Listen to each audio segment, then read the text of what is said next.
Welcome to the Starting a Counseling Practice podcast, where we connect you with amazing, successful therapists from all over the country and all over the world to help inspire you and so that they can share what did and didn't work in the private practice journey to make your path a little easier and a little bit more fun.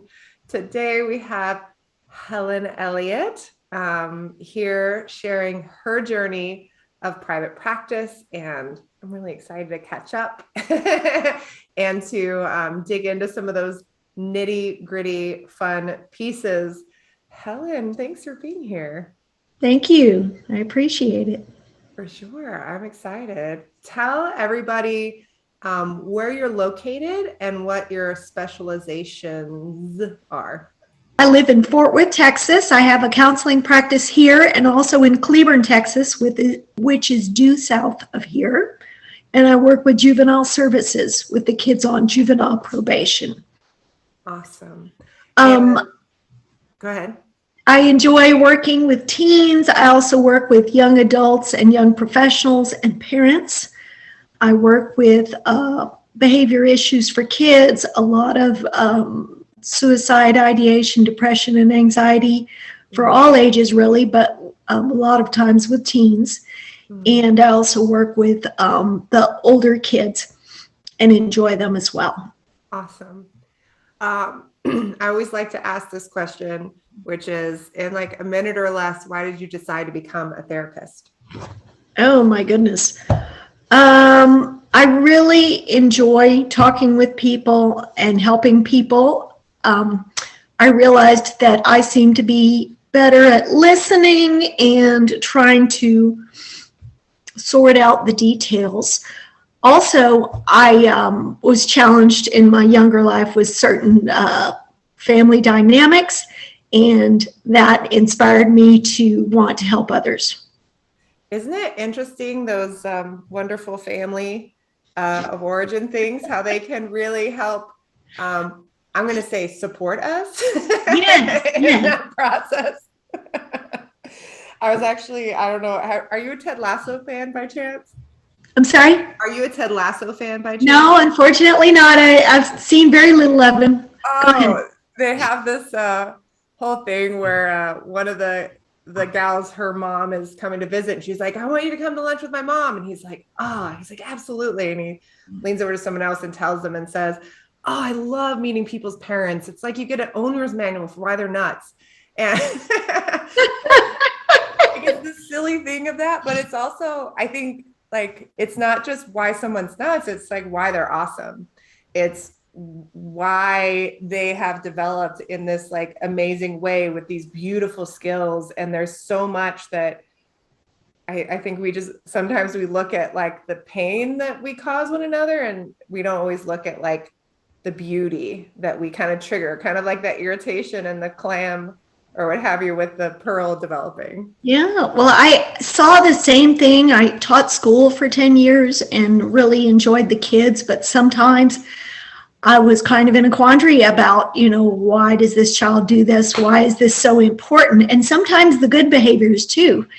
Yeah. And when I meet the parents, it's like, oh, I get it. Now it kind of makes sense. But that was kind of fun to watch too, to kind of see the full picture. Yeah, I think that's the always a funny thing when I get irritated with humans just out in the world. I always remind myself that like there has never been a time where you don't hear someone's like full story and not like get it and like go, oh, like actually this makes sense. And I don't know, that all of that just came to me in terms of your work with teens and families, and especially with juvenile detention kind of stuff. Like, we sort of like, oh, how did this kid go so wrong? What happened? And you're like, well, bigger picture. Yes. How did you come to this specialty and to private practice in particular? Well, I think I wanted to do private practice. I think I could look back to my roots somewhere around 14 or 15. And I had this really awesome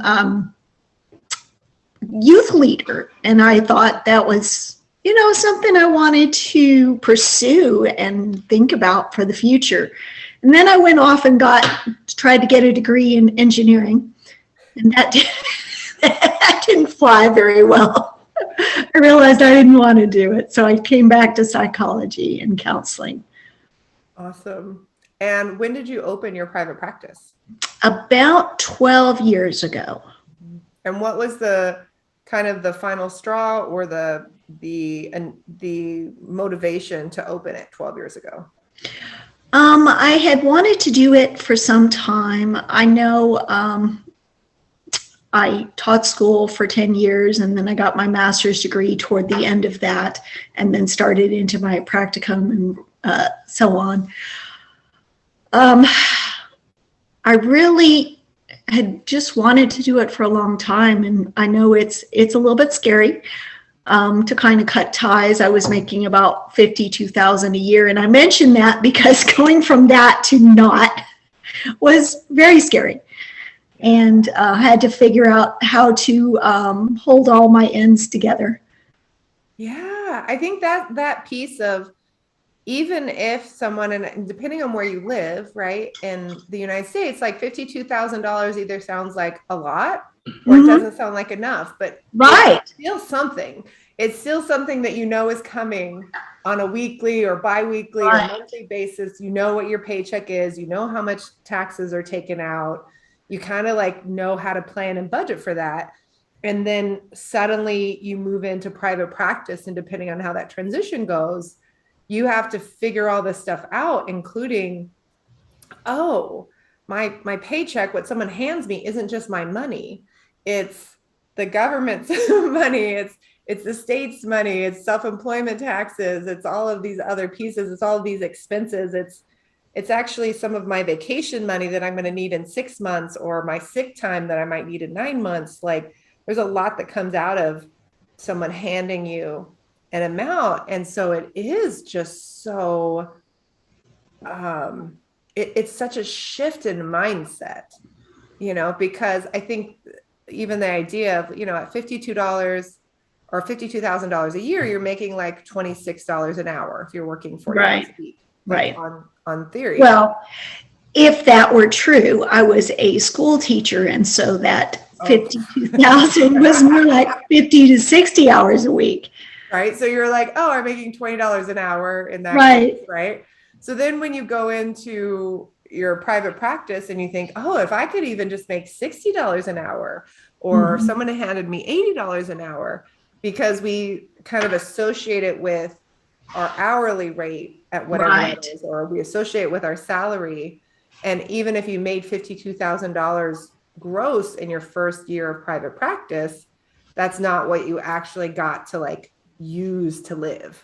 Right. You have all those expenses. And I think going from an hourly rate into private practice, some part of you knows about all those expenses, but you don't really put it together when you're saying, oh, sure, you can pay me $25 an hour. Was that what did that look like? What are your first people? What were they paying you when they came in to see you? Oh, when I started, I think some of my lower paying people were like 25 and 50. And it just obviously wasn't enough. Yeah. Yes. I think that, and I want to take a moment to talk about that, because the times when we sit down and kind of like do the math on it, right? So to look at, hey, if I can only see, even if I could see 30 clients a week, which is usually not sufficient or what have you, like the cost of just my office space, like that could be anywhere from $2 to $10 per session or what have you. That is sort of like the expense of that. And you take that off of the $25, and then you look at like, okay, just me doing life takes like $5 of an hour in terms of the other piece. So you take that off in terms of general expenses in your office. And then you take another 15.3% off the top for self-employment taxes before we get into federal estate taxes. And you're suddenly going, why is this so hard?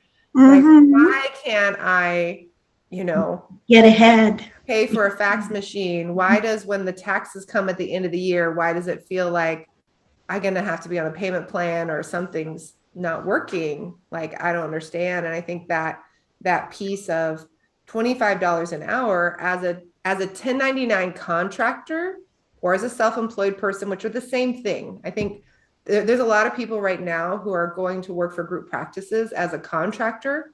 Mm-hmm. And they're like, oh, this is great. I was making $40 an hour over here, and now I'm going to make $60 an hour. So I'm getting a 30% increase in fee, not realizing that 15% of that is right off the top is going away.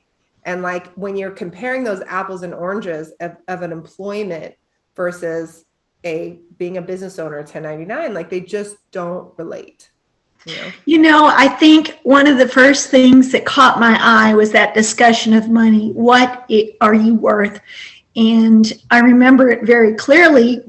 And I saw a very short workshop on it. I'm like, oh, I've been selling myself short and also not planning ahead. So, I didn't have health care. I didn't have taxes. I didn't have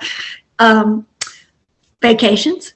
None of that was covered. Yeah. Sick time with your computer, paper for the printer, factory. Tolls and gas.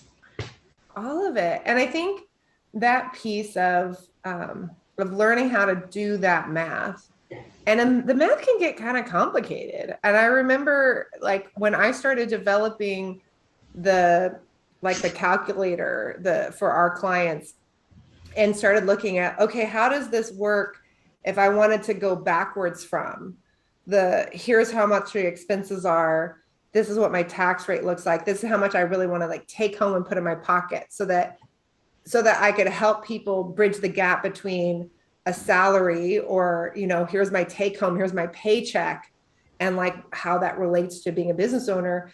And I was literally like in Excel, like in this, like, it was like, this is a circular thing. And I was like, wait, I don't understand like how to do the math. It was really complex. And so I think it's such a powerful thing for us as business owners to realize that it is kind of complex. And I think also the idea, like you talked about, like I'm selling myself short, like valuing myself as a therapist. But I think what I think about is the idea of just understanding that money is a resource, sort of like food or calories, the idea that like we just need food in our bodies to run. And so even if I look at myself as like not valuable as a human, right? That doesn't mean I don't need food. It doesn't, even if I think of myself, like, I don't know if I'm valuable as a therapist. I don't know if I'm good enough. And yet I still need this resource. I still need income in order to survive and do this thing. And so concurrently, I can work on seeing myself fully who I am as a therapist, and also realizing that I can't be a good therapist if I haven't eaten. Right. And if you're cranky about bills that you can't cover. Yeah. Right. It's like we would not, well, hopefully, most of us do not regularly go into sessions when we haven't eaten for a day. We're not going in fasted or, completely dehydrated or feeling like death or whatever. Like that shouldn't be happening on the regular.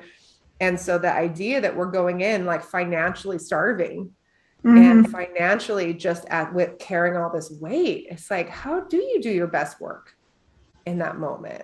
And then it just perpetuates this idea that like, oh, I'm not bringing a value. So then I really can't charge. So then I feel like crap. And it's just this, so gross. And you want to bring value, and you want to, as a fellow therapist said, be there for those precious humans that have come to trust you and want to have help.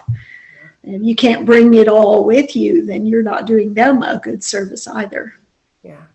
So when you started to kind of have the turning point of, okay, I'm not giving myself enough resource, I'm not valuing what I'm doing, I'm not doing the math enough, how did that change the way that you charged or the contracts you accepted from insurance? How did that shift things when you started to change the way that you viewed the money?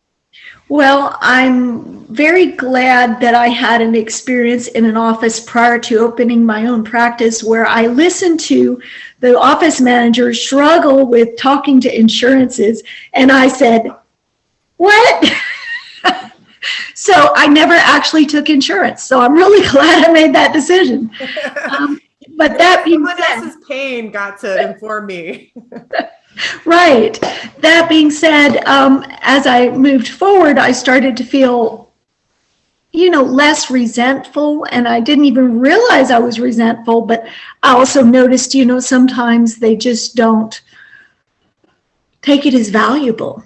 And it's a funny thing about that. If you don't charge a reasonable fee, they don't value it either, even if you are giving them good advice, even if you are listening and putting your best self forward. And I find that even on the sliding scale, when I do that on the lower end, they tend to not really use that and really get involved and invested in therapy. And so I decided I needed to minimize that and have more full paying clients. And I needed to set a limit on how many I would allow to do that, because it was frustrating me to not see them progress. Yes. So I didn't feel as fruitful because they weren't wanting to get invested. And so it wasn't good for me either. Yeah. I think this is the piece that a lot of people don't like to talk about, is that this idea of like I'm going to say it in this weird way, but I hear people talking about when someone doesn't take insurance or when they don't have, super low sliding scale, and they say, we're not making therapy accessible, right? Mm-hmm. We're not making therapy accessible. Like, how dare we as a thing not? Well, and I understand there's different levels of income, but I also understand that in some circles, it's not as valued. Yeah. So they don't want to put the money forth because they're not sure that it's valuable. And as a result, they also don't put the effort forth. So it becomes a vicious cycle. But when they are invested in wanting to get better and they're ready to put the money forward and it matters to them, it means something to them, then they're going to be a lot more fruitful in their therapy. They're going to progress a lot better, a lot faster, a lot more securely. Yeah. It's, I've seen it again and again, and I'm sure everyone has a story of someone who was receiving free therapy or had some other experience where like somebody was really invested, but they had this pain. But I think it happens a lot. And I think we need to stop shaming therapists who realize that I'm not doing people a service to live as a martyr or to live as a pauper or to be putting myself into significant debt or, all of these other things, that if that's not actually creating the outcome that you thought was going to create, if you can't actually sustain and you're going to end up leaving the profession because of it, right? Like that's not what we need. We have to be honest about what it takes for us to sustain this work and how to get good outcomes, because that's what changes people's lives. That's what makes therapy effective. And good outcomes make us hum too. It really goes both ways. I feel so much better when I feel like we're moving forward, when I feel like my clients are successful. Yeah. And I think there's a lot of therapists. I mean, I've asked therapists so many times over the years, hey, like, what are you great at? Tell me about, how you work with clients. What does it mean? And they say, well, I don't really know. I think I'm okay. And like, they're not sure. And that was just like heartbreaking, because nobody has taught us how to have these conversations with clients and how to dig in and understand what is or isn't working and how to refine it beyond, a treatment planner workbook, and it's like the treatment planner workbook, like, well, let me tell, are you having more than 6 to 10 of these, interactions per week? Like, it doesn't mean anything to you. It doesn't mean anything to your clients. Like, well, for some of you it does, but for all the rest of us, where it's like, it's a feeling that you have in your gut that something is shifting, or maybe you're even unsure. And then suddenly this client who's so guarded, you ask them, hey, what's changed? And they start telling you, you're like, oh, I didn't know. And why didn't that client tell me? Because that may be part of their family of origin stuff that they're not allowed to talk about what has changed or what's good. And also maybe a little bit that like they didn't even realize until they stopped to think about it. Oh my goodness. Okay. So we know what therapy looked like or what private practice looked like then 12 years ago. What does private practice look like today? Well, it's funny. Back in the fall, I was looking at some of the programs and some of the comments by some of the new therapists on your program. And it just kind of blew me away how much further along. And I always think of all the things I need to improve on. But then I looked at some of their comments. I'm like, I know the answer to that. I know the answer to that. I know the answer to that. So I am definitely more confident in how I approach both the clients themselves, what we do in practice, but also how I set up my practice, what my schedule looks like, how my fees are, how I approach certain difficulties, how I set my boundaries for both my schedule and my time. What does your schedule look like today? Well, today I just have one, which is highly unusual, but I usually keep Wednesday more open because I also teach Taekwondo for several hours on. So a couple of nights a week I teach Taekwondo, so there's no clients on those nights. Awesome. But I have a few clients on Monday afternoon, a few clients on Tuesday afternoon, maybe one on Wednesday, a few on Thursday, and Friday's pretty full, and 2 on Saturday sometimes. Awesome. And I don't have any mornings. I'm doing workouts in the mornings, and Monday and Tuesday are late, and then Wednesday and Thursday I'm with the Taekwondo. Awesome. So it's kind of a little sprinkle, but it fits where I'm at. I would like to get my 2 practices together, but at this moment I keep having more hits in my Cleveland office, which is the one that's south, and it's also just an area that's less well served. So I've been hesitant to pull back, and there's like a 6-time rent differential between the 2 offices. So the Fort Worth office is like 6 times the Cleveland office. So, the rent is so cheap. So And I'm assuming the one that's south is just a longer commute or drive for you. It is. It's about 25 minutes, whereas the other one's 15. Yeah, but both places are mine. They're set up. I share both offices, but for all practical purposes, my partner's hardly ever in the Cleveland office, so I have pretty much full reign on that one. And the other one, we've worked it out to where she's there when I'm doing other things. So it's really handy. But that being said, I do charge a little bit more in the Fort Worth office because of the higher rent. And it just seems to make sense. Yeah. And the Cleveland office is a lower financial area. Socioeconomics are lower there by and large. So that's why I decided to do that.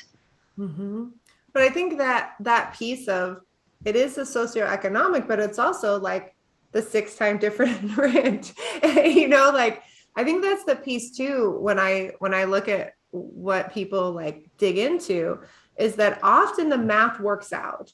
If you're working in a place where things are really disadvantaged, where there is a lower, higher unemployment rates, that should, in theory, right, translate to lower rents commercially for yourself.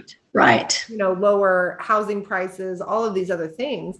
But when you look at what it takes for you to live a life where you are and where it takes for you to run a business, the math is the math. Well, and I still have to consider the gas and the tolls. Yeah. And travel time. So I have to put at least a half hour between offices if I ever have things back to back. Yeah. So I try to, sequester them in different places. I have people at one office and then maybe one at the other one. But I try to keep them, if I can, more in one office or the other. Yeah. So that way it makes sense for me. Yeah. And it sounds like, again, that setting of boundaries has gotten easier over the years. What advice would you give to maybe even like another teacher or someone else who's coming from a salaried position, something they've been doing for a long time, and they're opening up a private practice? What are the things that you would tell them that you would have loved to know when you were starting out? Well, one thing is you don't have to do it the way anybody else does. It needs to make sense for you. So, for instance, what I said about mornings, I get up and I go run. And I do that frequently. And after I run, I go to Taekwondo. And that makes me more pleasant to be around, and I feel good about myself. And my running is my coffee because I'm out for over an hour. And it's just like, I'm a lot happier when I do those things. Yeah. And then I'm able to shuffle around a little bit whenever vacations come along. I feel a lot more free to shuffle around. I do remember something that Kelly said about, sectioning off your vacation time ahead of time so you don't overschedule yourself, and not to cover that up. It's taken me a long time to get to where I'll just say, okay, this is just for me. I'm not going to try and schedule. I need to take care of this. I need to either have it for my family or for me, and I don't need to overschedule myself and just try to do everything. Yeah. And it makes such a big difference in how you actually kind of do life. And it's funny too, like you and I talked kind of briefly in 2019. And one of the things and I had written notes from our conversation, and you were talking about like, I really like vacations. Like I want to be able to like do this thing, and I want to be able to like do my Taekwondo. And it's such a beautiful thing to see you in this moment. Like, yeah, Taekwondo is a part of my life, and I have room for my practice, and I have room for my vacations, and I'm living out what I really want and desire. Well, at the time we were speaking, was it 2019? I was thinking it was later, but I was getting ready for a very big test in martial arts, and that was actually put off a year because of COVID. But I was spending a very large amount of time in my training, and after we hung up, I just thought, oh, wow, I need to start putting that time, when I get done with that goal, I need to put that time back into my business and apply myself the same way I am in Taekwondo. I love that place of like, oh, I'm seeing so much growth in myself in my Taekwondo, and it's giving to me personally. But what would it mean if I gave a little bit of that to my business and gave it that kind of solid attention to learn these skills? Well, and right now I don't have any particular goals. In fact, my next degree is like 7 years away. If I'll even do it, I don't even know if I'll do it. But I have some maintenance things that I do that make me feel better. And also I'm teaching. I'm running a school of about 80 students. Yeah. 80. Just about 80. It was at 100 pre-COVID, so. Oh my gosh, Helen. Anyway, my point is this. Sometimes you have to shift, and if I'm able to do that and put my mind to things that I want to do, I can absolutely do this. Yeah. What are your next goals in private practice? Well, continue to build the bottom line, but I've also decided, as a former teacher who worked crazy hours, I don't want to make myself crazy. And I'm very fortunate that my husband has a good job, and if I wanted to, I could totally do nothing, but I can't do that. That's not me, and it's not respectful of him either. But as a result, I don't have to work crazy hours, so I can keep a reasonable amount of clients and put myself toward them in a logical way, but still spend time for me and my family. and But feel you're like talking about I would like belong. 13, 15 clients, it sounds like. No, it varies from week to week, but I would say I probably have about 30, but a few of them are every other week. You realize that's a full-time practice, Helen. I do. I do. And like I said, I've got those other two jobs, and then I've got juvenile services. So fortunately, that one's 10 minutes from my other office, my Cleburne office. So that one works pretty well. And I enjoy doing that. And it's the least paying, but it's still good. It's still good. I see some really good results with the kids, and it's really rewarding to see that. I think that shift. Yeah, I love that you were like really focusing on your values and like what really brings you joy and making sure that you're checking in with your body regularly. And I love that thing. It makes me pleasant to be around. Like this is like brings me joy. Like, and I think there's a lot of therapists that have gotten to a point that they are not pleasant to be around, that they don't even like being around themselves. They don't like the way that they're showing up in the world. And they're feeling all this shame about it, when in reality, it's just you're in an environment where you're not taking care of yourself. So of course you're miserable. Well, and one other piece that I always think about is what kind of example am I setting for them? If I don't take care of myself, how can I talk about taking care of themselves? Yeah. You know, I'm not setting a good example for myself, then how would I know how to guide them? Yeah. Oh, I love it. Helen, thank you so much for being here today. For You're welcome. Anybody who is listening, Helen, do you want to give your website address so people can go and check it out?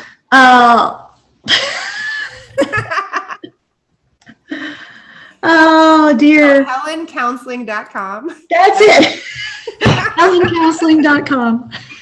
Oh my gosh, with one L in case you're listening in the UK. One L for Helen, yes. One L for Helen and one L for counseling.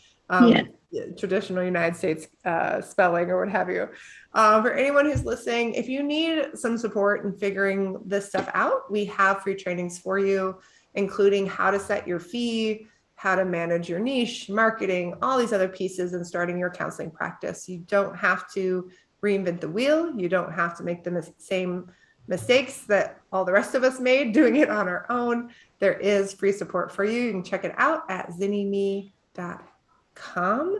Until next time, y'all. And of course, if you like today's podcast, feel free to go and review wherever podcasts are reviewed, wherever you're listening to this.